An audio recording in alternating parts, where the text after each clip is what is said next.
بسم اللہ الرحمن الرحیم۔ السلام علیکم۔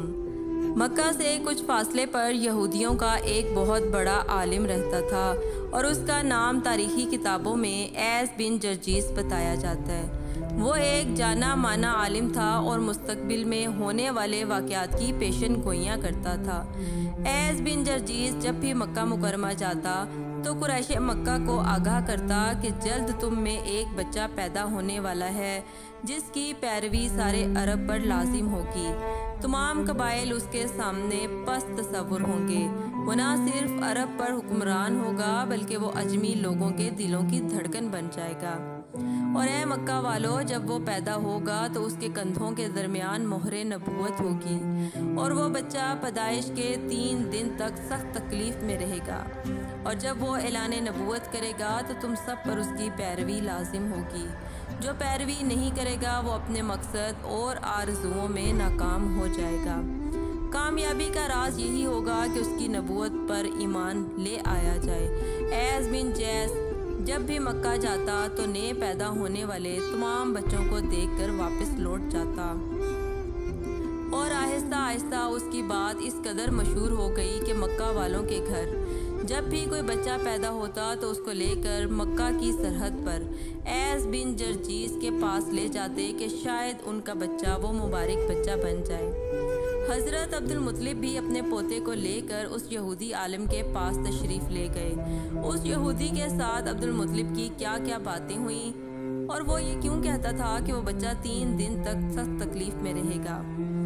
جب 570 عیسوی کے ربیع الاول کے مبارک مہینے کی خوبصورت رات کے پچھلے پہر نبی آخر الزماں تاجدار ختم نبوت حضرت محمد صلی اللہ علیہ وآلہ وسلم اس دنیا میں رونق افروز ہوتے ہیں، حضرت عبداللہ نے بچے کو گود میں لیا اور فرمانے لگے، میرا یہ بیٹا بڑی شان والا ہوگا۔ ایسا ہی ہوا۔ ایک طرف عبد المطلب اپنے پیارے پوتے کو اٹھائے کھڑے ہیں تو دوسری طرف کعبہ میں موجود بت اوندھے منہ گر رہے ہیں۔ عمرو بن نفیل اور عبداللہ بن جاش نے جب یہ دیکھا کہ ان کے خدا اوندھے پڑے ہیں تو انہوں نے ایک ایک کر کے بتوں کو اپنی جگہ پر رکھنا شروع کر دیا۔ جیسے ہی وہ ایک بت کو رکھ کر دوسرے کی طرف جاتے تو پہلے والا پھر گر جاتا۔ وہ بہت دیر یہ عمل دہراتے رہے۔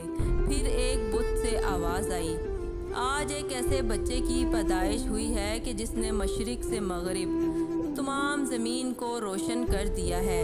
مکہ میں یہ پہلی دفعہ تھا کہ جب مشرکین کے خدا نے کلام کیا تھا۔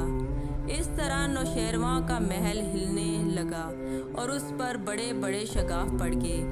بادشاہ نے جب ایک کاہن کو بلا کر پوچھا کہ ہمارے محل کا یہ حال کیوں ہوا ہے، تو کاہن چلا اٹھا، وہ بچہ پیدا ہو گیا جو عرب و شام پر چھا جائے گا۔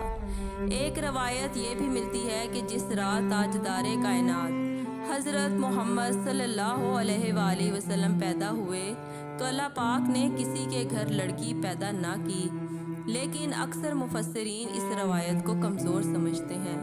حضرت عبد المطلب اپنے پوتے کو اٹھا کر جب اس یہودی کے پاس پہنچتے ہیں اور اس سے بچے کے بارے میں پوچھتے ہیں تو یہودی عالم بچے کو بغور دیکھنے کے بعد یہاں تک کہ 2 شانوں کے درمیان مہر نبوت دیکھ کر کہنے لگا، بے شک وہ بچہ پیدا ہو گیا جس کے بارے میں تم لوگوں کو کہا کرتا تھا، وہ ستارہ آج طلوع ہو گیا جو اس بچے کی پیدائش کی علامت ہے۔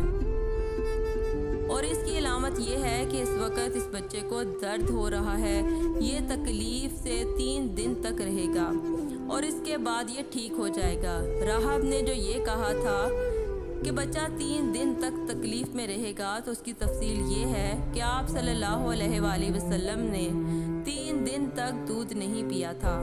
بعض مفسرین اس بات پر متفق ہیں کہ پیدائش کے کچھ ابتدائی دنوں میں نبی کریم صلی اللہ علیہ وآلہ وسلم نے دودھ نہیں پیا۔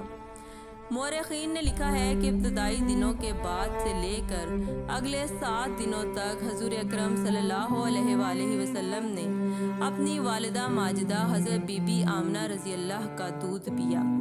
حضرت مولانا ادریس لکھتے ہیں کہ ولادت باسعادت کے 3 دن بعد اگلے 3-4 روز تک آپ کی والدہ ماجدہ نے آپ صلی اللہ علیہ وآلہ وسلم کو دودھ پلایا۔ سیرت حلبیہ میں ہے کہ آپ کی والدہ ماجدہ نے آپ کو 9 دن تک دودھ پلایا۔ اس کے بعد یہودی عالم حضرت عبدالمطلب سے مزید کہنے لگا کہ آپ کو اپنے اس بیٹے کی قریش مکہ اور باقی قبائل سے حفاظت کرنا ہوگی، بلکہ اچھا ہی ہوگا کہ اگر آپ اس کے پیدا ہونے کے ساتھ ہی رونما ہونے والے معجزات کا مکے میں چرچا نہ کریں۔ حضرت عبدالمطلب نے پوچھا کون سے معجزات؟ تو یہودی عالم کہنے لگا ایک تو خود ابھی آپ دیکھ کر آئے ہیں کہ اس مبارک بچے کی پیدائش کی رات کوئی بت کھڑا نہیں رہ سکا۔ اس کے علاوہ باقی معجزات کا ذکر آپ سے آپ کے بیٹے عبداللہ کی بیوی حضرت آمنہ رضی اللہ کریں گی۔ یعنی سب سے بہتر تو یہ ہے کہ آپ کسی کو کچھ نہ بتائیں، ورنہ لوگ اس بچے سے حسد کریں گے، اتنا حسد کریں گے کہ آج تک کسی نے نہیں کیا، اور اس کی اتنی سخت مخالفت ہوگی کہ آج تک دنیا میں کسی کی نہیں ہوئی۔ پوتے کے متعلق یہ باتیں سن کر عبدالمطلب نے ایس سے پوچھا اس بچے کی عمر کتنی ہوگی؟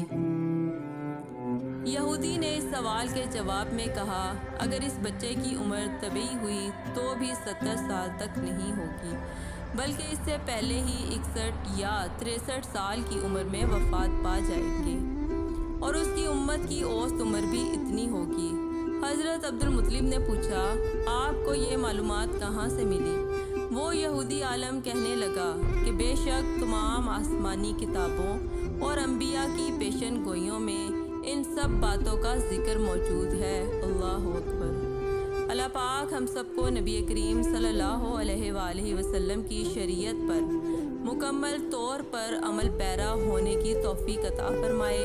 بروز قیامت ہمیں نبی آخر الزمان صلی اللہ علیہ وآلہ وسلم کی شفاعت نصیب فرمائے، آمین یا رب العالمین۔ اگر آپ کو میری یہ آج کی ویڈیو پسند آئی ہے تو اس کو لائک کر کے میرے چینل کو سبسکرائب کر دیں اور بیل نوٹیفیکیشن کو بھی آن کر لیں تاکہ مزید اچھی اور معلوماتی ویڈیوز آپ تک پہنچ سکیں۔ اللہ حافظ۔